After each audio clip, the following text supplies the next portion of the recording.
Hello everyone. हम अभी बात करने जा रहे हैं बजाज फिनसर्व की। तो बजाज फिनसर्व कंपनी ने अभी अभी स्प्लिट अपना दिया है कंपनी ने। तो स्प्लिट के बाद जो कंपनी की वैल्यूएशंस या फिर कंपनी के जो स्टैट्स है क्या चेंज हुए हैं, हम उसमें थोड़ा नज़र डालेंगे कि जो शेयर प्राइस है और जो पी रेशियोज है ना, और उनके अंदर क्या चेंजेस आए हैं ईपीएस वगैरह के अंदर मार्केट के हिसाब से। तो हम क्वार्टर ओवर क्वार्टर डाटा भी देखेंगे या ईयर ओवर ईयर का हम इसका रिजल्ट भी देखेंगे। वहीं पर टेक्निकल एनालिसिस के तरफ और बिजनेस थोड़ा जो है इनका समझने की कोशिश करेंगे कि क्या राइट प्राइजेस हमें मिल सकते हैं इस कंपनी के। तो इसका जो शेयर प्राइस था वो काफ़ी हाई चल रहा था, लगभग लगभग 17,000 रुपये के आसपास के पास चल रहा था, 17,000 के ऊपर था ये।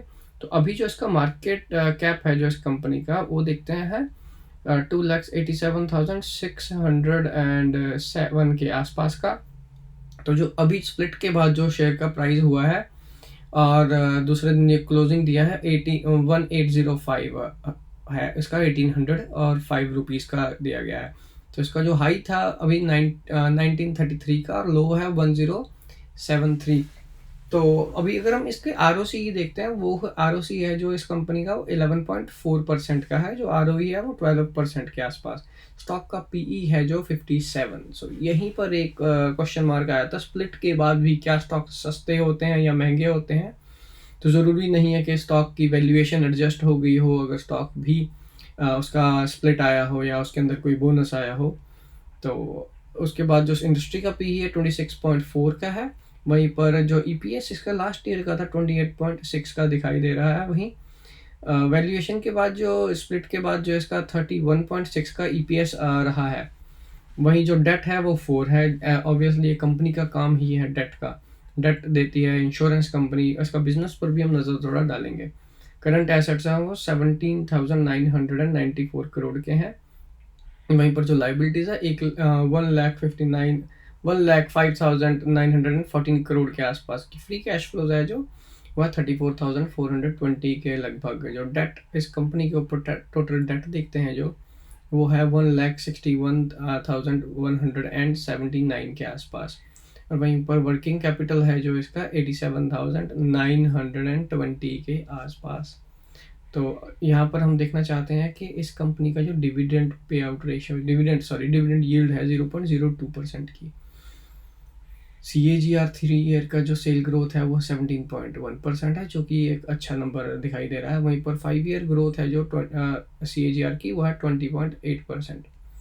तो हम ये देखना चाहेंगे जो बुक वैल्यू है इस कंपनी का, जो बुक वैल्यू के हिसाब से जो 7x बुक वैल्यू 253 की है, तो एक 7x का ट्रेड कर रहा है ये कंपनी। और यहाँ ईपीएस पर अगर नज़र डालते हैं, बहुत ही अच्छी तरह एक कांस्टेंट ग्रोथ बनाई हुई है ईपीएस ने।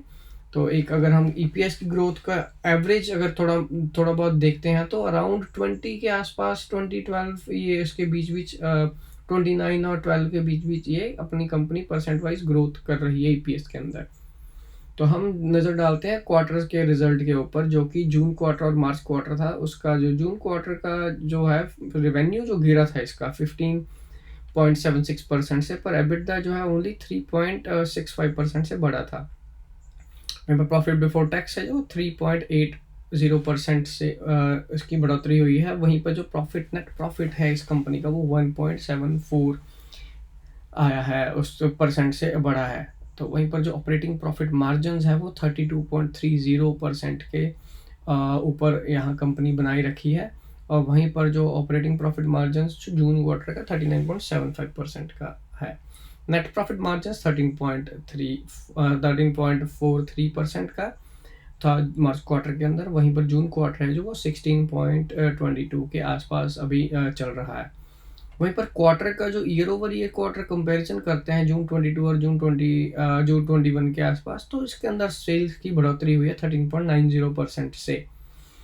तो वहीं पर अगर हम देखते हैं एबिटडा जो है 54.41% से बढ़ा है। वही प्रॉफिट बिफोर टैक्स भी इसका 103, जो कि लगभग डबल हो गया है जो टैक्स के बाद। दो नेट प्रॉफिट्स हैं जो 79.92% से बढ़ोतरी हुई है। ऑपरेटिंग प्रॉफिट मार्जिन के अंदर भी एक अच्छा जंप आया है, 29.32% से 39.75% हो गया है। वहीं पर अगर नेट प्रॉफिट अगर देखते हैं, नेट प्रॉफिट मार्जिन 10.27 से बढ़कर 16.22 हो गया जून क्वार्टर के अंदर ईयर ओवर ईयर। यहाँ पर हम नज़र मारने चाहते हैं ईयर ओवर ईयर इस कंपनी ने क्या कारोबार किया है। तो ईयर ओवर ईयर ये कंपनी ने सेल के अंदर 12.90% से बढ़ोतरी की है। वहीं पर जो एबिटडा है इस कंपनी का 9.22% से बढ़ चुका है और प्रॉफिट बिफोर टैक्स भी 14.28% से बढ़ा है। नेट प्रॉफिट है जो वो 12.84% से इंक्रीज हुआ है इस कंपनी का। वहीं पर अगर हम ऑपरेटिंग प्रॉफिट मार्जिन्स देखते हैं ईयर ओवर ईयर का, तो मार्च 21 का जो डाटा है वो 32.42% पे होल्ड कर रहा है, जो कि एक अच्छा नंबर है। और वहाँ स्लाइटली गिरावट आई है 22 के अंदर 31.36 की, जो कि नेट प्रॉफिट मार्जिन है 12.16% और उससे हल्की सी गिरावट आई है मार्च 22 के अंदर 12.15% की। तो एक कंपनी के अंदर एक अच्छा एक ट्रेंड दिखाई दे रहा है। और हम यहाँ पर एक 10 ईयर का एक विजन देखते हैं, कंपनी ने कैसे ग्रोथ की है, कंपनी के अंदर क्या चल रहा है। तो सेल वाइज एक कंपनी बहुत ही अच्छी तरह ग्रो कर रही है। तो हमें ऐसी कंपनीज ढूंढनी है जिसकी कंपनी के सेल्स ग्रो हो रही हैं। एंड वहीं पर एबिटडा के अंदर भी सेम ग्रोथ हमें दिखाई दे रही है, प्रॉफिट बिफोर टैक्स भी।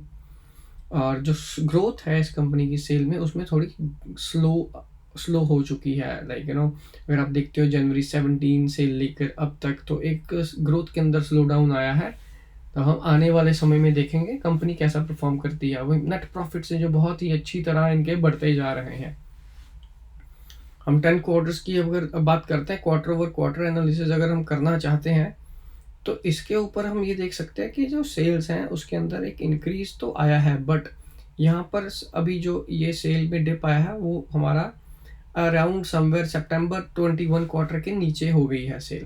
अगर हम क्वार्टर ओवर क्वार्टर्स की सेल्स देखते हैं हम, वहीं पर अगर हम ये देखना चाहते हैं तो ये इसके सितंबर क्वार्टर्स के अंदर काफ़ी शानदार सेल करता है ये कंपनी का अगर ट्रेंड देखें।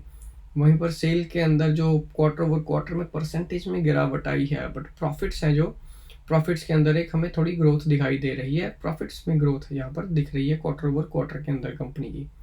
वहीं पर अगर हम कैश फ्लोज देखते हैं इस कंपनी के, और कैश फ्लोज तो इनके नेगेटिव ऑपरेशन में नेगेटिव आए हैं इस साल के। वहीं पर अगर हम पास्ट भी देखते हैं, पास्ट के अंदर भी कई बार नेगेटिव में आ चुके हैं। और cash flow, net cash flow ये होल्ड करती है कंपनी। जो लास्ट जो 21 मार्च का जो डाटा था वो उसके अंदर 2550 से ये अभी डाउन आ गया है 101 करोड़ के ऊपर। तो वहीं पर अगर इस कंपनी को शानदार परफॉर्मेंस करती है, अगर हम ये देखना चाहते हैं नेक्स्ट क्वार्टर का जो इनका परफॉर्मेंस है वो समवेयर अराउंड हम देख सकते हैं कि इनको अराउंड 13,000 करोड़ का इनको बिजनेस करना पड़ेगा। वो जो नेट प्रॉफिट इनके रुकेंगे आकर 2,000 करोड़ के आसपास लगभग। तो एक कंपनी में अच्छी एक कांस्टेंट ग्रोथ हमें दिखाई देगी।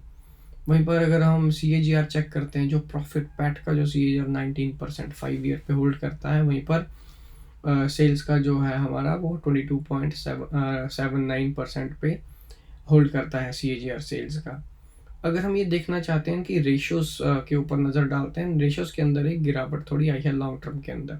तो 48.8 जो ऑपरेटिंग प्रॉफिट मार्जिन 48.8% से वो गिरकर 31.4 हो गए हैं 10 ईयर का। अगर हम देखते हैं नेट प्रॉफिट मार्जिन के अंदर भी काफ़ी गिरावट आई है 27.5% से वो अब गिरकर 12.2% हो चुके हैं।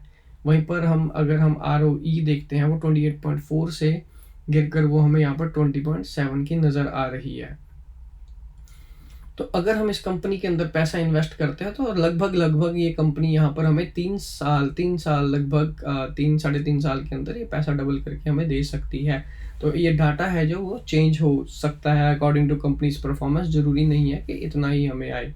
तो हम ये देखना चाहते हैं, अगर हम 10 साल के लिए कांस्टेंट इस कंपनी के अंदर 1 लाख हर साल के लिए इन्वेस्ट करते हैं, तो मान लीजिए अगर हम 11 लाख इसमें इन्वेस्ट करते हैं तो वो कंपनी हमें 10 साल के बाद लगभग हमें 36 लाख रुपए के आसपास हमें दे सकती है। इसकी परफॉर्मेंस जो कंपाउंडिंग है, कंपाउंडिंग बहुत ही ज़्यादा फ़ायदेमंद होती है एक इन्वेस्टर के लिए। अगर हम कंपाउंडिंग ना समझ पाएँ तो हमें इन्वेस्टमेंट्स करना और होल्ड करना उसका मतलब हमें समझ नहीं आएगा। तो हमें कंपाउंडिंग करना बहुत समझना पड़ेगा पहले। वहीं पर अगर आप देख सकते हो 40 ईयर, अगर आप इसी पैसे को 40 साल होल्ड करते हो और 40 साल लगातार इन्वेस्ट करते हो तो आपका पैसा यहाँ पर काफ़ी ज़्यादा बढ़ जाएगा। यहाँ पर आप चार्ट देख सकते हो, एक कांस्टेंट ग्रोथ हमें 40 ईयर जब देखते हैं काफ़ी पैसा बन जाएगा यहाँ पर हमारा तो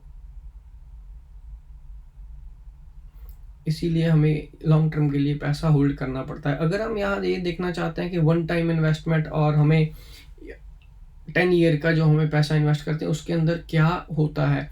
अगर एक बार आप पैसा इन्वेस्ट करके अगर छोड़ देते हो, तो उस कंपनी के अंदर, इसी के अंदर मान लीजिए आपके पास 7 लाख के आसपास, ये 7.5 लाख के आसपास हमें देंगे, 7,79,000 रुपीज़ के लगभग 10 साल की इन्वेस्टमेंट। वहीं पर अगर आप हर साल 1-1 लाख ऐड करते जाते हो, तो वही इन्वेस्टमेंट आपकी 10 साल के अंदर 36 लाख के आसपास हो सकती है। तो कंपाउंडिंग का इतना बड़ा महत्व है, इवन कि आइंस्टाइन ने ये बात कही है। आप जो देख सकते हैं, कंपाउंडिंग है जो एक 8th वंडर है वर्ल्ड का। वहीं पर हम यहाँ पर होल्डिंग पे नज़र डालते हैं इस कंपनी की, तो प्रमोटर होल्डिंग के पास 60.8% की होल्डिंग है। तो एक अच्छा नंबर है, यहाँ पर कांस्टेंट बना रखी है कंपनी ने, कंपनी के प्रमोटर्स ने। तो वहीं पर जो एफआईआईज ने भी इसके अंदर एडिशन करी है, डीआईआईज के अंदर भी 7.7 आ गया है। यहाँ पर पब्लिक के पास 24.3% की होल्डिंग पड़ी हुई है। इस कंपनी का बिजनेस अगर हम देखना चाहें, तो इनके अंदर ये क्या करते हैं कि जैसे कि हम personal loan, business loan, home loan, gold loan, SME को जो लोन जाता है, मॉर्गेजेस का, रेंट डिपॉजिट्स हो गए, तो ये काफ़ी इनका वाइड रेंज का लोन्स यहाँ पर चल रहे हैं। तो टू व्हीलर लोन भी देते हैं या कार लोन्स भी इनके अंदर आते हैं। इंश्योरेंस सेक्टर के अंदर है, इन्वेस्टमेंट सेक्टर के अंदर भी ये चल रहे हैं इनका।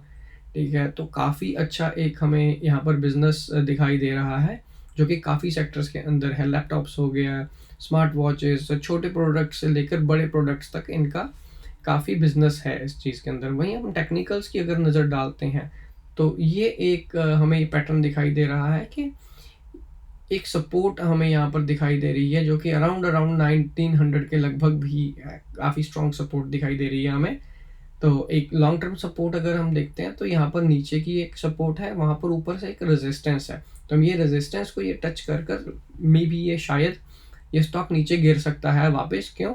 क्योंकि ऊपर इसको ब्रेक करके और ऊपर की क्लोजिंग देना बहुत ज़रूरी है यहाँ पर 1900 के आसपास। तो वहीं पर अगर पैटर्न की बात करते हैं, हेड एंड शोल्डर पैटर्न इसके अंदर बनता हुआ दिखाई दे रहा है। अभी यहाँ पर हमें कुछ कंफर्मेशन नहीं आई है हेड एंड शोल्डर की, बट हाँ, तो इसे ऊपर जाने के लिए 1900 का एक तोड़ना बहुत ज़रूरी है, एक लेवल।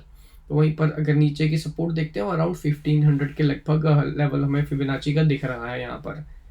धन्यवाद।